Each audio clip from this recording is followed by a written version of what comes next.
Hey there, everyone. Welcome to the Bird's Nest Podcast. I'm Joe Donahue. Thank you so much for joining us. The Philadelphia Eagles continue with the teams that want a little bit of revenge in this week 3 as they return home 2-0 to face the Los Angeles Rams. Now, the LA Rams are also 2-0. They got bounced out of the divisional round in January due in no small part to Saquon Barkley.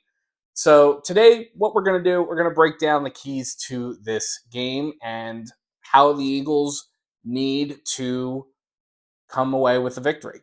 So we're going to start with actually something maybe a little bit counterintuitive, but it is the passing game. Now, I know, last year we won against the Rams in the divisional round after Saquon Barkley ripped off 205 yards on 26 carries. And I know that during the regular season, when the Eagles met up with the Rams, Saquon ripped off another 255 yards on 26 other carries. So that's definitely going to be a big part of this game.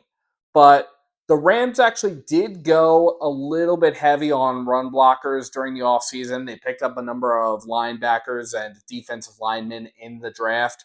So I do think that those additions, plus the additions that they picked up during free agency, will actually help them out. And that's already starting to show. The Rams are 16th overall in the league through the first 2 weeks in terms of rushing yards allowed, which is actually a significant improvement over last season when they were finishing the regular season 24th in the league.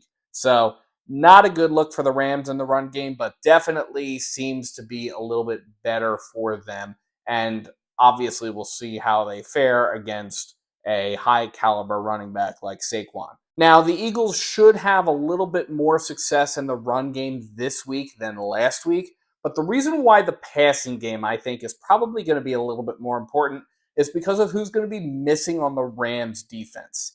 Akello Witherspoon was placed on injured reserve on Monday with a broken clavicle. He's sort of their star cornerback over there in Los Angeles.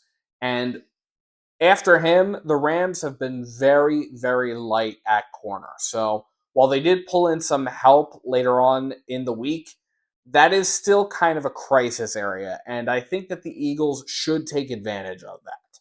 So if the Eagles are able to capitalize on these weaknesses and they're able to utilize the run game effectively to set the passing game up, how the Eagles do in the passing game is probably going to be more critical to their success in this game, especially offensively, than the run game quite as much. This brings me to point number 2, which is going to be play calling. Now, Kevin Patullo, new offensive coordinator. He's been around for a little while, but he hasn't called plays. And in the first 2 outings that we've seen this season, I can't tell you I've been impressed by the play calls. I can't.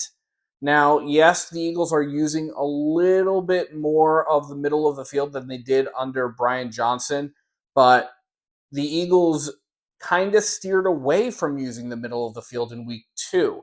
We can take a look at the next-gen stats passing charts for Jalen Hurts, and we can see where he's throwing the football. In week 1, there was definitely a lot of short passing. In week 2, the middle of the field was significantly underutilized, and Jalen was looking at players who are running down the sideline. Now, some of that is Jalen, but a lot of that has to be the play call. And I think that needs to be addressed. I think the Eagles definitely need to go back to utilizing the middle of the field in a way that they didn't last week. Now, I also want to sound a small alarm bell.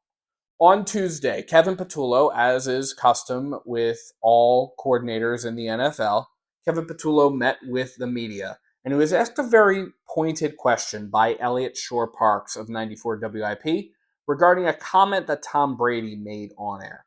For context, here's the comment. They drop out and play zone defense, only a 4-man rush. And Hurts feels like he's got lots of time, and he does. But as he takes off, a lot like he did in the Super Bowl, there's just a lot of covered. There's just nothing there. So Hurts feels it as he steps up. He runs into a brick wall. Norman Law, what a play. It's amazing. Jalen Hurts has not had a ball completed in the air past 6 yards today. And it just feels hard. Everything feels hard. The runs feel hard. The passes feel hard. No one's really getting open downfield, and that's a good reason. Dallas Goedert's standing on the sideline. Patullo's answer should be very disturbing. Asked Tom Brady, said it looked to him like there were no receivers open throughout the game. When you went back and watched, did you see receivers were getting open and for whatever reason the ball wasn't getting there? What did you see from that? Yeah, I think obviously I didn't watch the telecast to listen to it, but I think really if you looked at kind of how we were doing what we were doing, we had opportunities. You know, if he's speaking to maybe downfield stuff or trying to do that, that could be different. But just the efficiency, like I said, we kind of got the ball where it needed to be in time and space with what was happening. So, I mean, if you're expecting like these deep developing routes, that probably wasn't going to happen on that day the way it was played out. But yeah, I'd have to look at kind of what he was talking about in the moment. Patullo only listened to the TV broadcast. He didn't go back and watch it. Of all of the game footage that is available to teams, the first thing that is available to them is the broadcast footage. NFL refs get copies of the broadcast footage as they're leaving the stadium, and they're expected to watch it on the plane ride home. Why isn't our offensive coordinator doing the same thing? Sometimes color commentators do leave a lot to be desired. I totally get that. But Tom Brady does actually know the game. He's still relatively recently connected to the sport.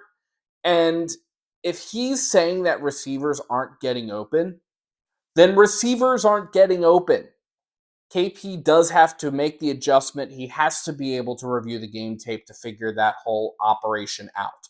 The Eagles do have other evaluative measures, but at a certain point, KP needs to do that and needs to figure out how he can make sure that the play design and the play call that he is putting together is going to put his receivers in the best possible position to catch the football thrown to them. Now, obviously, you can't account for everything that a defense could possibly throw at you, but you can be prepared and you can make the adjustments to your game plan to account for what a defense might be trying to throw your way. The third key is going to be getting off to a fast start. Now, good news for the Eagles, we're not 3 weeks in without first quarter points. That was a big problem last season. I'm more focused on the defense as I take a look at this. The Eagles' defense has kind of sputtered in certain ways in this area specifically. Thinking back to week one, the Eagles' defense gave up a bunch of points in the first half against the Dallas Cowboys. And then in week two, the Eagles shut the Chiefs out in the first quarter. So hopefully that trend kind of continues in their direction. In an article at Bleeding Green Nation, Rams writer Evan Craig over at Turf and Tilt noted that the Rams have a penchant for starting slow on their own. So if the Eagles are able to get the defense off to a fast start, I do think it'll be a good sign. The fourth key to this game, going to be turnovers. Now, the Rams are +1 in the turnover department. The Eagles are +2. So we are looking at two teams that know how to hold on to the ball and how to take it away from the other team. Now, Nick spoke about the importance of ball security earlier this week. Yeah, I think it always is going to come down to the ball. It's always going to come down to the ball. The team that wins the turnover battle a lot of times wins the game. I mean, it's one of the highest stats there is out there. And so we take a lot of pride in how we protect it. We take a lot of pride in how we take it away. You know, whether that's how we catch it or how we strip at it, or the attempts that we get on them on the ball. And that, you know, sometimes on offense, it's not real sexy to say, you know, to be like, but it's the consistency of taking care of the football on a play-to-play, you know, basis there. So that consistency is huge in football, and so. You know, that's something we talk about an awful lot. We drill an awful lot. There's not a meeting that doesn't go by where we are not showing something from that. So, and the guys, you know, go out and execute it, and they put a lot of pride into it. So, yeah, it's always we feel like it's always coming down to the ball, and that's why we preach it so much. But again, you know,